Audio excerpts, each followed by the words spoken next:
disease and stroke awareness. So, Miss Janine, if she will come up, if y'all could give her a big round of applause, because we're really excited to have her.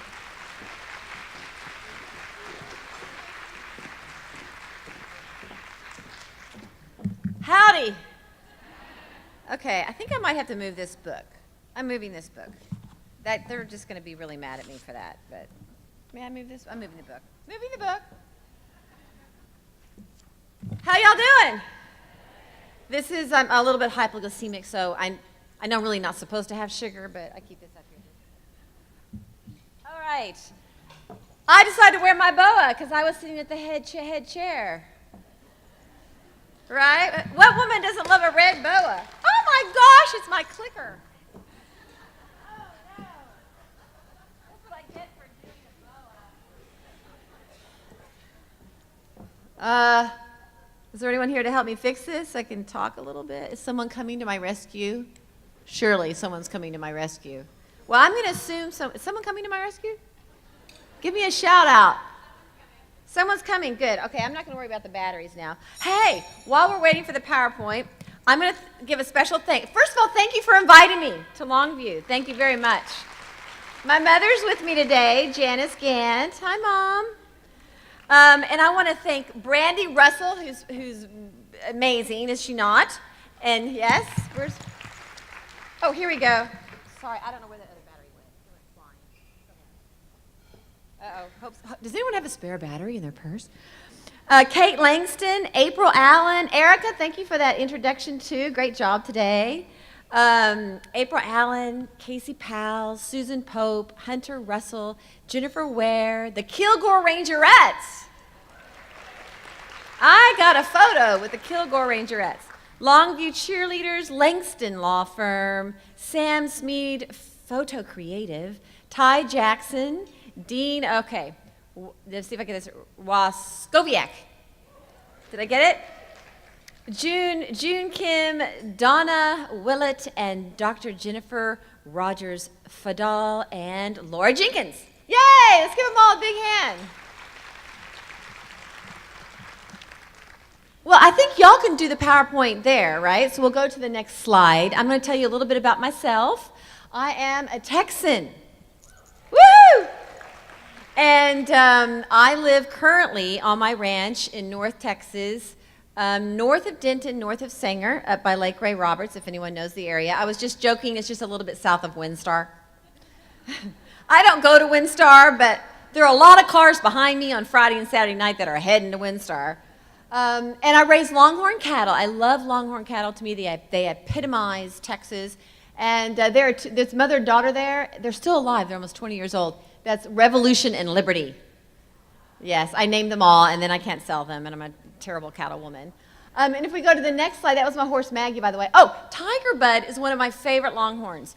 Tiger Bud is like a pet dog, and I can drive up or call him. I'll say, Tiger Bud, come here. And he'll go, and he'll walk up. He'll literally, well, just like a dog, walk up. And the next slide, you'll see he'll walk up to the car for his treat. He's my buddy. People think I'm nuts, but I do love my longhorns. And then the next slide we'll go to, I'll tell you, well, skip the next one. Yeah. Well, my dad told me I had to get real cows, and so I got an Angus, and I named him after Patrick Henry and Richard Henry Lee. So, you know, Patrick Henry, give me liberty or give me death. And Richard Henry Lee, by the way, was from Virginia who put forth the resolution for the Declaration of Independence. So, oh, there's my mom. My mom is from San Antonio, Texas. I'm just going to tell you my Texas lineage here. And, yep, there you go, Mom. Mom attended Trinity University. And then the next slide is my father, and that's Turner Gant. Turner Gant, my dad is from East Texas. He's from Athens. Turner Gant. He was so proud of the Gant lineage, spelled like Gaunt, G-A-U-N-T-T. And if you go, has anyone ever been to Athens? Yeah? There's a Gant Street and a Gant buildings and lots of Gants in the cemetery. It's a lot of fun for us. But that was my beloved father who passed 3 years ago on January 24th of heart disease. So I'm going to talk a little bit about that. He had, his father had a heart attack and died at 42. My brother had a heart attack at 42 but survived. My father had atrial flutter, atrial fib, at the end of his life, congestive heart failure. He had stents.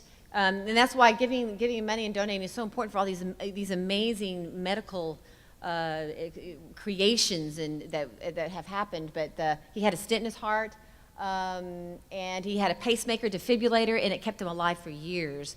We watched him get shocked and come back. I'll tell you a funny story. Speaking of WinStar. My father was a West Pointer. He was plucked out of Athens to go to West Point, and then back then it was Army Air Force. And my father joined the Air Force, and so he was one of the first to fly twice the speed of sound, which is the next slide, in the B-58 Hustler. And it actually killed more pilots than it let live, this airplane.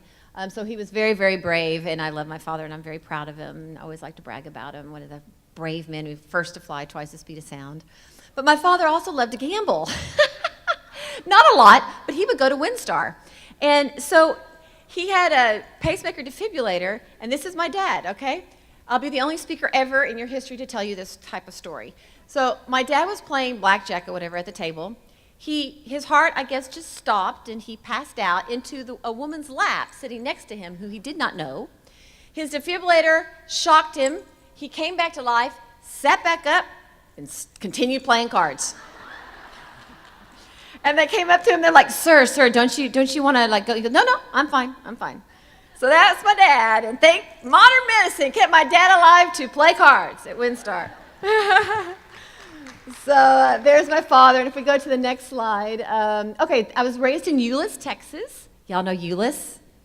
When I lived in Euless, it was like Little House on the Prairie. I was Laura Ingalls, and I rode my little pony, where now there's a Cineplex. If you wanted a hamburger or a doctor, you had to go to Arlington. That's how small Euless was, and I kind of miss it, quite frankly. We lived in the Blue Barn, and so there's the family there. And my brother now has atrial, he deals with atrial fib, and my mother does too, by the way.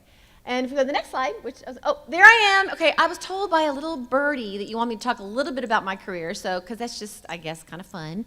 So I started in Euless, Dallas, with Kim Dawson Agency. So that's some of my early modeling photos. And the next one you'll see, I was actually, my mother actually, well, she said people just insisted that I had to be in beauty pageants. But it ended by the age of 6 because I lost my 2 front teeth. But I was Little Miss Euless, and I thought it was a rite of passage that all young girls had to do. I had no clue what was going on, but I thought if you were a girl, you had to prance in front and pose, and this was just something you had to do to get to the next step as a woman or a young girl.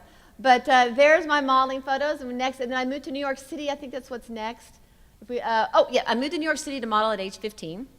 Sounds glamorous, and it was, I guess. Well, not really. It didn't feel glamorous at all. Because New York City in the 70s, it was like 78, drug deals on the corner, wondering if you'll survive going up the elevators. They would say, don't get stuck in that elevator. You may be there for 2 days if you do. It was exciting just to be there and be a part of this brand new sort of adventure in my life, but it was pretty stressful. But I modeled at age 15, and let's move on. Let's see. Age 17, I moved out to Hollywood to become an actress. My mother and I drove out in my Buick Regal with 8-track tapes playing Willie Nelson's Stardust. That's how long it was. We're talking 1980, 81. I had worked on the TV show Dallas. It was this episode after JR was shot. Who shot JR? And so it was still one of the highest rating episodes ever. All summer it was like Who Killed JR? Remember that? Yeah. Well, and I was Lucy Ewing's friend, and I was sort of discovered by the producer of Dallas, and I don't remember the line, but my mom does, and she told me what the line was, and I walked up to Charlene Tilton, Lucy, and I said, I haven't met your boyfriend. And she looks at me and she said, no, and you won't. That was my claim to fame in a yellow bikini. And so then I moved to Hollywood, and it was really, Hollywood was tricky as a young woman, especially when there weren't a lot of good roles for women at the time. And lots of no's, lots of no's, lots of no's, lots of no's, lots of bathing suits, lots of crazy stories I could tell you, but I don't have time. If we go to the next slide, I think, and then finally I ended up on, I did some work, and then I did General Hospital. Does anyone in the audience remember when I was on General Hospital? A few? I was Laura Templeton. Elizabeth Taylor came on, and I was Laura Templeton. And Laura Spencer walked out through the fog, and I walked in through the fog. And I had the long blonde hair like Laura Spencer did, and I didn't really want to do a soap opera, but they said, it's a great experience, you should really do it. all year I was hypnotized by David Gray. So I literally walked around all year saying, I don't know. I don't know. I just don't know. And someone actually sent a button to me in the mail that says, I don't know, I just don't know. But it didn't really launch my career, just saying. But it was a crazy experience, and I think we have some slides there. Demi Moore and I were sisters. John Stamos went on to do quite a lot of things. And the next one, we'll keep going. Oh, looky there. Then when I was 20 years old, that's not proper English. Alec and I were engaged to be married. Alec Baldwin, that's Alec Baldwin. Yeah, looky there. That's Alec Baldwin a lot of years ago, and me a lot of years ago. So now the reason I bring that up is because, and we're still friends today, and we were engaged to be married, and literally about a month, 3 weeks before the wedding, we realized it was just a wee bit dysfunctional, and we called it off. And we had I had the dress and the invitations and everything. We were ready to go. So it was very, very devastating. I wept a lot to the Linda Ronstadt album. Remember the Gershwin songs remember that album? Anybody? What's new? Why? Remember that? Okay. So very devastating time. But here's why I bring this up, because it has to do with heart health, I believe. I believe that I was put in that situation by God, and it didn't work out, and it was devastating, but there was another reason. And I let him talk about his own story. But Alec got his life together in a certain area, and I went to 12-step meetings because to support him. And in the process, 3 years later, I got sober myself.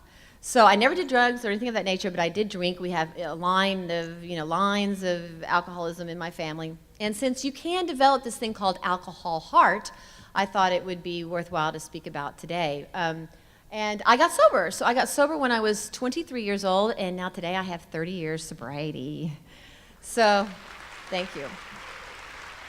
I have learned so much, and what I thought was the worst thing to happen to me turned out to be the best thing to ever happen to me. And I want to talk a little bit about, I think we can advance quite a few. Oh, there we are again. Doug those. Oh, sobriety. We're talking about sobriety. What's the next slide? I'm going to talk a little bit now about, I'm going to get to coping skills that I learned. But first, I'm going to go to this heart tips. Okay, now we're to the heart. Oh, we're not quite to northern exposure yet, because I think that's what people loved. But we'll talk about sobriety first, because that happened before northern exposure. What I learned in sobriety are coping skills. Coping skills. I didn't have any coping skills when I was young before I got into the 12-step program. I didn't really know how to cope with fear, anxiety, joy, anything without it having been a celebratory event with a glass of wine or champagne or something of that nature. So, when I got sober, I had a lot of black holes and had to learn how to cope, and that's one of the things I've learned. And I just love to share these things that I've learned, because we all have stress, right? I know that, very few in the room have any issues that they're dealing with alcohol, but we all have stress, and stress can certainly have an impact on the heart. I know that, because when I get stressed, my heart will try to go out of rhythm, and I'm very, very conscious of my own body. But halt. Don't get too hungry, angry, lonely, and tired. Have y'all heard that? Halt, like stop. And I've learned before I do anything, whether it's if I'm feeling stressed and I have a big phone call or a business thing I have to do, I think, am I hungry? Maybe I should eat a little something before I make this phone call. And I will make sure I eat and am hydrated before I get into a stressful situation with a phone call or anything in business. Anger and resentments. Resentments will eat away our souls and eat away our bodies in the process, because resentments just bring in so much anger. So one of the things I learned was to deal with resentments was to write them out, to call that person, to clean up my side of the street.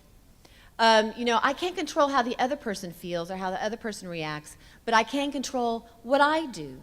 And so I've learned that when I'm wrong, promptly admit it, or if I have a resentment, deal with it. And that resentment probably involves, I was probably a part of that story with that resentment. So I call that person, get together with that person, I actually talk through it and clean up my side of the street and let go of theirs, because I can't control theirs. And there's something so healing about that. I've learned that the stress in the body and what it can do to our hearts and in our everything, arteries, veins, strokes, the stress, for me, a lot of it is when I have resentments and it just grows and grows in my head, and I thought, I've got to get rid of it. I have to deal with it right now. And by the way, lonely and tired. Getting lonely, back to halt. Don't get too hungry, angry, lonely, and tired. Well, angry is the resentments part. I think resentments breed anger. Lonely, whenever I find that I get isolated or lonely, which sometimes I'm out the ranch by myself, that's really not a good place to be because, I don't know, you can think too much. And tired, got to get some sleep. Boy, I don't know about you, but I love 7 hours sleep. I rarely get it, but if I get 3, 4, 5 hours, I really can't cope very well. And that happens a lot when you're a mom, right? But letting go of resentments, clean up my side, one day at a time. A lot of times I say 1 minute at a time, 1 minute at a time. Sometimes through the dark holes I've been through in my life, I will just say, this moment is what I can get through. 1 moment at a time. Ego, my ego, when I start thinking about myself too much, easing God out. Ego is easing God out. I want to be in control of my own life, and that creates this ego that gets really difficult. Fear. I have a lot of fear. I don't know if y'all have fear. I have fear and anxiety. Fear, false evidence appearing real. So I say to myself, this is fear. Now, how much of this is real? Is it false evidence appearing real? Really important to me. And I've learned not to judge others because judging others, I've realized who am I to compare my life with someone else's life. I don't know their heart. I don't know where they've been in their life. And C.S. Lewis has a great commentary on this in Mere Christianity. I don't know what they've been through, and to God, something that they're doing, but yet they'll do this one little kindness may be a bigger deal to God than to me. To what I'm doing. Maybe I'm expected to do more than that person. God only knows people's hearts, so who am I? Who am I to try to deal with that heart? So when I take judgment away, resentments, halt, all these things, ego, it really helps me to get my life together, make gratitude my attitude. I always think that. When I was on Northern Exposure, there was a lot of grouching going on because we would work sometimes 18 hours a day. Grouching, is that a word? 18 hours, long hours. And I just remember saying, before this, I was broke and unemployed. I had $8 left before I booked Northern Exposure. I was at wit's end, very, very depressed. But a lot of times people just complain and say, you know what, I'm just so grateful. They say, how do you feel working these long hours, and how do you feel? I said, well, it's better than being broke and unemployed, So I'm making gratitude my attitude is really important to me, and forgiveness as well, forgiveness. Okay, so I want to also talk about a little bit about heart that's other than coping skills. I deal with heart irregularities. Obviously, my mother's father died of a heart attack. My mother's grandfather had 3 heart attacks in the early 1900s, and he survived to live to be 90. But he would always remind us, you know what day this is? It's the day I had my second heart attack. He was quite the character. But it certainly runs in the family, and so I'm and my dad had atrial flutter and atrial fib, and my brother has atrial fib, so I'm very, very conscious of it. And of course, I played a doctor on TV. Did anybody see the Lifetime Strong Medicine? Yes? Woo, that was hard. Hard being a doctor. I have a lot of respect for doctors. But what I've learned is regular checkups, and I'm sure all of you do that. I had an experience recently where my heart was sort of going out of rhythm a lot, I thought, because some strange beats, and I'm always worried about it, though they always tell me it's okay. So I did a stress test. It was a echo stress test, and it came back that I failed it, and then I had blockage in my heart, and they're like, here's some nitroglycerin tablets, and here's this, and I'm on vacation for 3 days, so I'll see it. I'm like, what? I mean, I was very frightened, obviously. I was really surprised. I didn't have any other symptoms of that type of thing. So I called my long-standing cardiologist, who's retired, because he helped develop the stent, and he said, you don't have cardiac disease. Coronary disease. You don't have coronary disease. He goes, sometimes when you're really thin, those tests can be wrong. And so it really, really helps, I think, to get a second opinion. It's very, very worthwhile. So I got a second opinion, and he sent me to have a CT angiogram because the other doctor was ready to cut me open and do an angiogram up, through the hip, as you're all through the vein. But I learned about are you familiar with those CT angiograms? Really cool. So I go in, and they inject the dye, and they can just do a CT scan, and it came back 0 cholesterol. Nothing. My heart was perfect. So it certainly helps to have a second opinion, and to the modern medicine, those CT angiograms I think are going to become the new gold standard because they're really pretty awesome. And being aware of your body, I am super aware of my body and what's going on. Exercise, okay, I know we're all told to exercise, but I want to tell you what I do.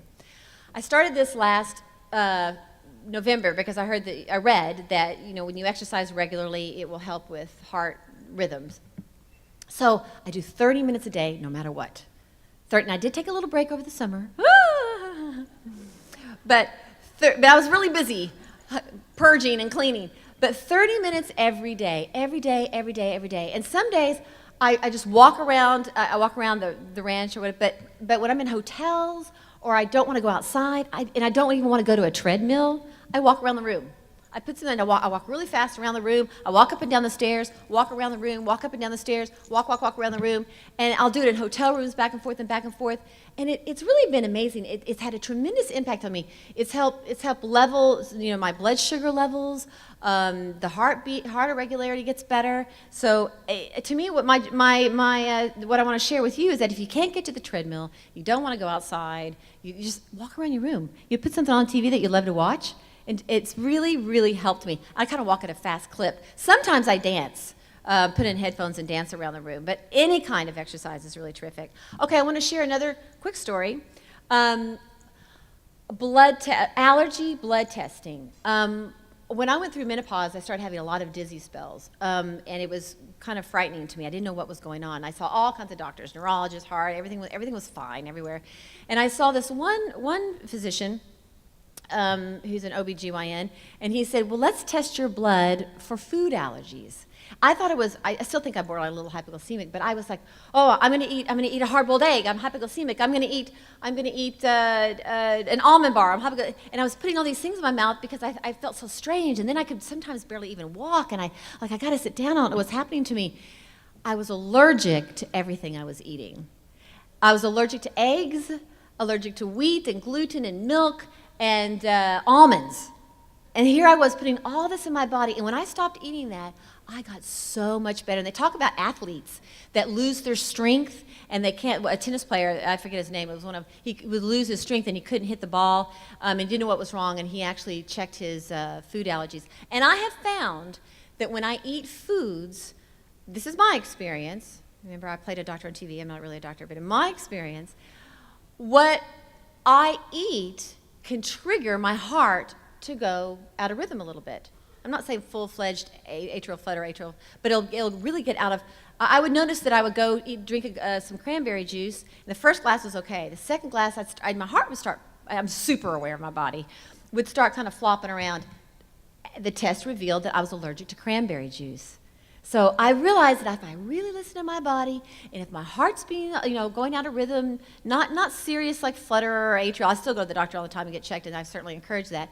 But I've learned to listen to what I'm eating. What am I eating, and how is that affecting my life? And I've gone off these foods, and it's just completely changed my life. So the last thing I'll share, because I think I'm supposed to only do 20 minutes, which is really hard to do. I could talk a long time, but I do want to talk about thyroid for the women in the audience. I have found that thyroid is really important. It's the mother hormone for us, and it can definitely affect heart and how the heart works. So you can get a blood test for your thyroid. And get the panel and to learn because I'm hypothyroid, which means that I'm low thyroid. And that has really helped me to get all these things under control and kind of keeps my heart ticking. So that's what I have to share about. I don't know if we can go to another slide or two. I know we wanted to talk about northern exposure for 2 seconds. I'll just say that northern exposure, I had $8 left before I booked northern exposure, and I thought I was going to book this Tom Selleck pilot where she was an attorney. There we go, northern exposure. And I was flown out to Hollywood. I had $8 left to my name. I was incredibly depressed, and I did not get this pilot with Tom Selleck. And I thought, I don't know if I can go on. I've been auditioning for 12 years. 4 auditions a day, 12 years. When I moved to New York City, they said you'll have 50 auditions before you'll book your first commercial. That's 50 no's. So I had thousands and thousands of no's I'd heard, a few yeses, but a lot of no's. I didn't get it. I heard a voice say to me when I was so devastated and crying and had $8 left and very depressed, don't let anybody put out your flame. Don't let anybody put out your flame. And for me, that was, I felt God was revealing this to me, but don't let anybody put out your flame. And so I stepped back up and I got a call for Northern Exposure. I had a call for a soap opera in between, but I don't have time for that story. But I got the call for Northern Exposure, and I walked in and the casting director said to me, I don't know what these producers are thinking. We saw all of New York City's best talent last week. Because I lived in New York City. Have y'all seen La La Land? That's my life, okay? So, because I was living in New York City, and I walked in, I didn't think I could do the audition. I was just so rock bottom, and I did, and I ended up getting the job. And it became that Tom Selleck pilot that I thought I had to have. Thank God for unanswered prayers. Never made it to television, never got picked up. And thank goodness I showed up. You know, not that we really want to quote Woody Allen, but Woody Allen says 80% of success is just showing up. So that could be showing up for your doctor's appointment, listening to your body, showing up for the things that we need to do to protect ourselves as women. I'm a single mom. I know how hard it is. But also, thank goodness I showed up for that one last, I still auditioned, but that one last audition and was able to book Northern Exposure. And everybody was terrific. Everybody was a lot like their character. Rob and I had a very, very, very strong relationship, great friends, but we cared very, very much about our work and about our path as actors.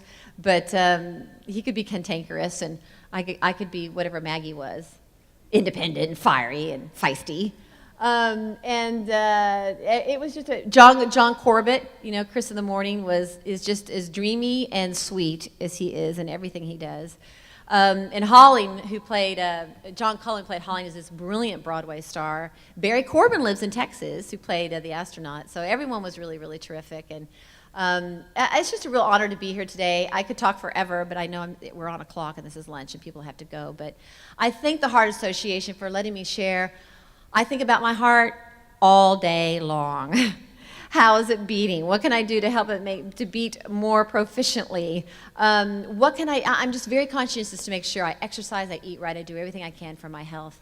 And thank you for the money that you've given today, for your time, for all the people that put this beautiful luncheon on. All of you are so beautiful in your red. It's wonderful to be in Longview. I have an affinity for East Texas because of my father.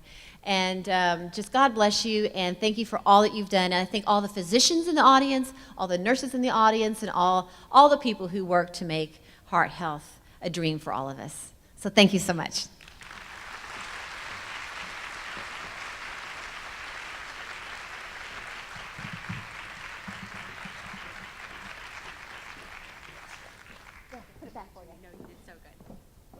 All right, one more round of applause for Janine because she's so great. Love her. You guys, that about wraps it up for us today. I want to thank you so much for being here with us. Thank you for